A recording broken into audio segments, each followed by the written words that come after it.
Welcome to Only Facts Media. Just getting ready, getting all my stuff ready for London for the march. Where Mr. Tuff's on the left. I'm not sure if Mr. Tinconi, the leader of the UKIP party, will be there. I hope he will. Be a good chance for me to introduce myself. But I will ask Liam to stop copyrighting me if I want to use a clip. Just a clip, because this is coming from me. Liam doesn't get out on the streets like I do, right? Or I will be doing. He doesn't do that. He's just gone for the podcast, right? It's not what you know, it's who you know. And he's obviously got himself a good producer, right? Well, we can all do that. And that's what I'm going to do.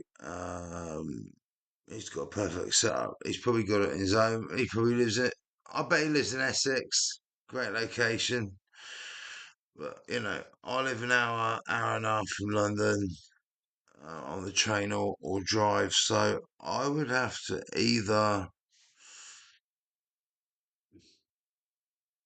I was thinking about renting a unit, like in a builder's yard, and they have gyms there, and transforming it into a super podcast unit, my office, a little bit like what Tim Paul's got.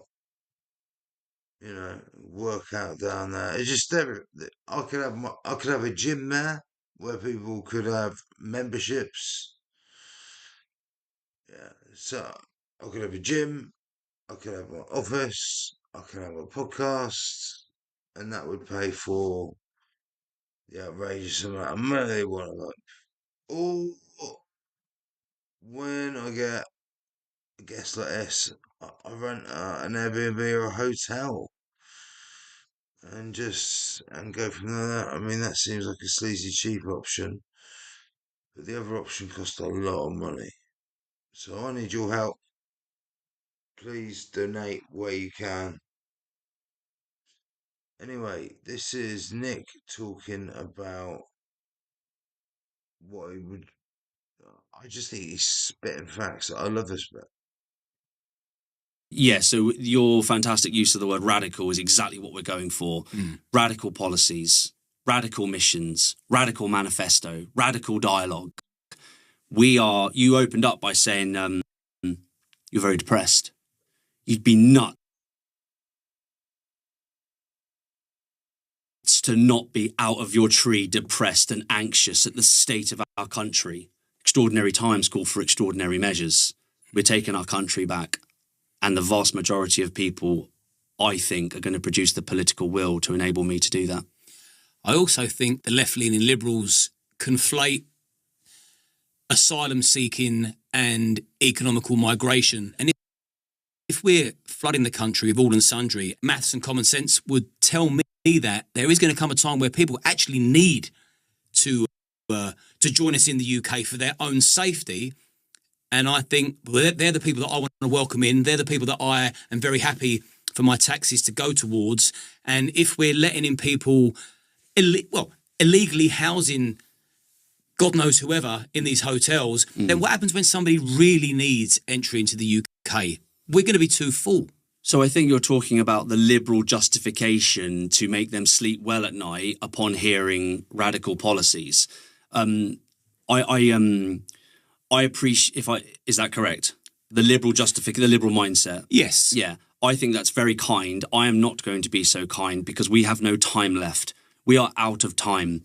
It takes decades in terms of the situation we're in, it will take decades to right the wrongs. But technically we've been starting for a few years. We knew Labour were going to get a supermajority. President Donald Trump, that was coming. The Overton window has shifted. People are fed up. People have had enough. People want something new. Everything's in place now. So we aren't just getting started, but it's going to take decades.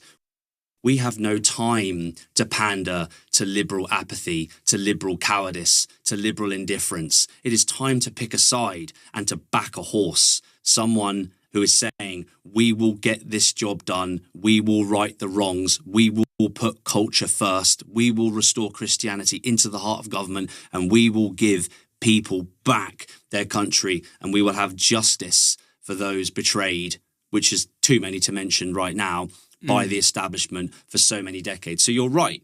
There are all sorts of justifications you can put forward to the liberal or the liberal left-leaning mindset. There are all sorts. How about fairness to the British people? How about fairness to our elderly who need more time and attention, our disabled, our homeless veterans, our homeless in general? What about our social cohesion and the fabric of society? What about all those things? So if they were to say, well, I need to justify it in my head, it doesn't make sense, does it? Because all these people are drowning in the Channel. That's not good, is it? That's really not. So we need to stop that. And what about Islamist aggression in Turkey, Azerbaijan against Armenian Christians, Boko Haram in Nigeria, the radicals in Pakistan? What about all the women and children, Yazidi Muslims massacred under Assad? What about all the women and children, be they Christian or Muslim? What about all those people as well? The vast majority we're incorporating, we don't need. They're fighting age and they're here to spread the caliphate. And do you know what percentage we're importing? Do you know what percentage is Islamic?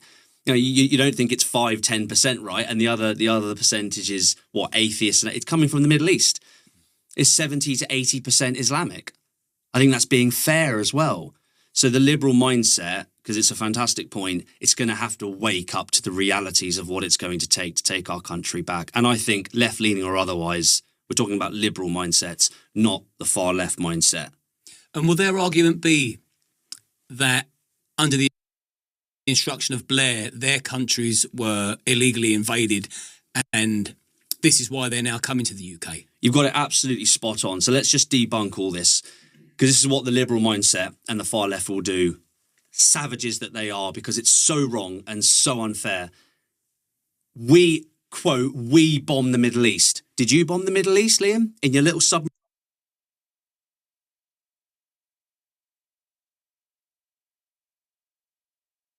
Have you got a little jetpack and you flew over there and you started bombing the Middle East? No. Did I bomb the Middle East? No. Do we like Tony Blair? No. Did we like him then? No.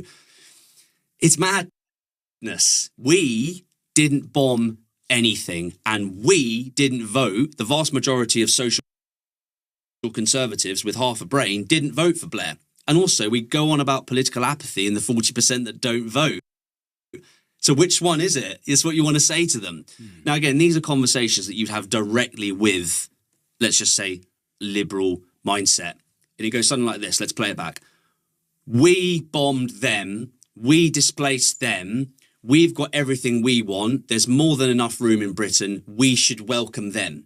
You can't argue with that level of stupid.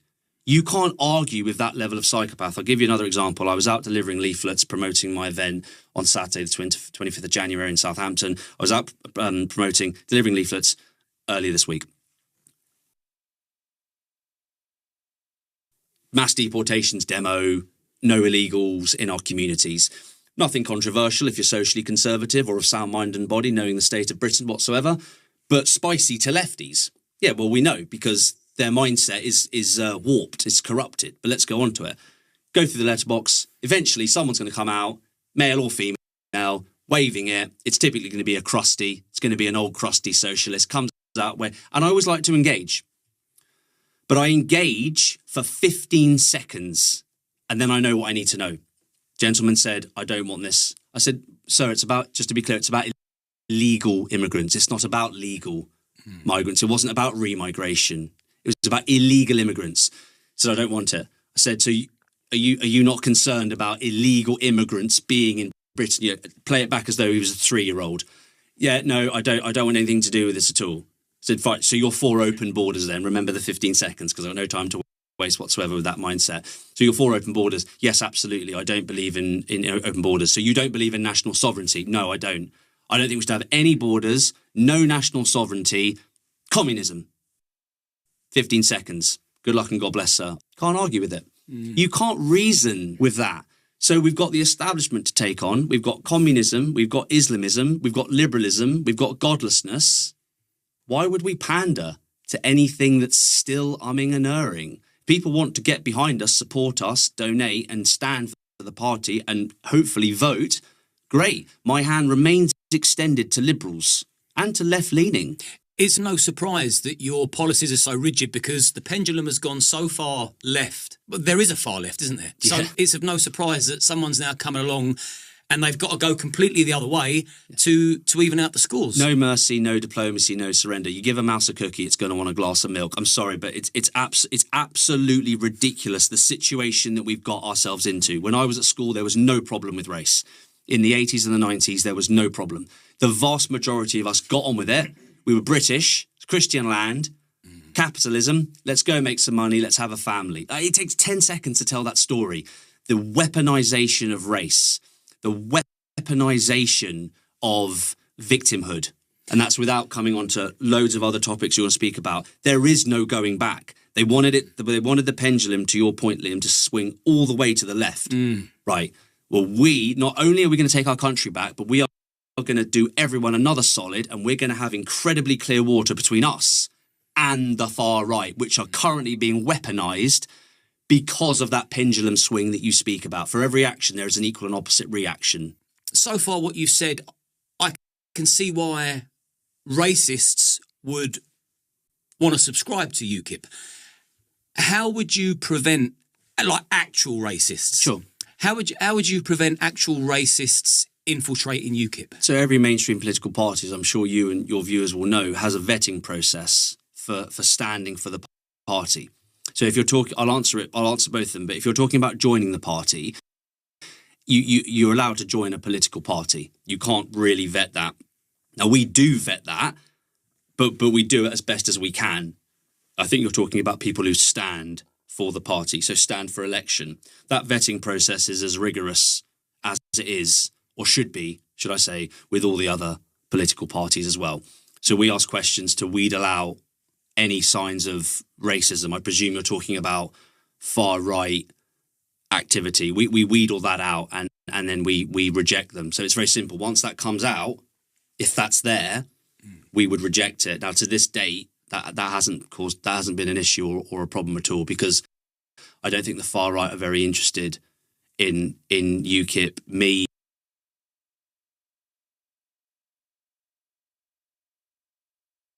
Missions manifesto. I tell you what I'm really trying to do. I'm trying to, without putting words in your mouth, asking you whether you denounce racists or not. Of course. Yeah. I mean, it's to me, it's a moot point. Again, it was no problem growing up in my school years, in my teens, uni 20s, corporate world. We should all denounce racism. That's basically what I wanted. Imagine a browser with unlimited music only a click away. I don't need recognition. I'm on a mission. I'm paying dues. Opera browser now. That's basically what I wanted to know.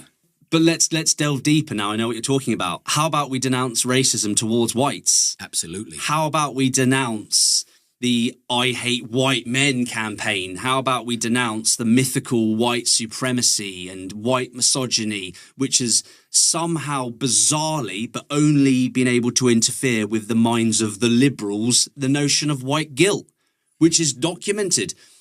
And again, it's that polluted mindset. Again, the weaponization of race runs both ways. We've seen it through. I'll tell you a little something. People forget that the Arabs conquered, they were kicked out of Europe in the Battle of Vienna by the Polish army, right? Famous, otherwise would be Islamic, the whole of Europe, right? But they managed to keep hold of Spain for, I think, a further 2,000 years, and they enslaved the Spanish, treated them like animals. That is never brought up. That's all about race. Because they were Christians. Nick has got a spot on point. We need to bring more facts to the table. Nick is a factual man. And he makes me want to support his political party. I haven't made my choice yet. But I am damn sure going to have this man on my new podcast when I get up and running. Right. I've got to get ready for London.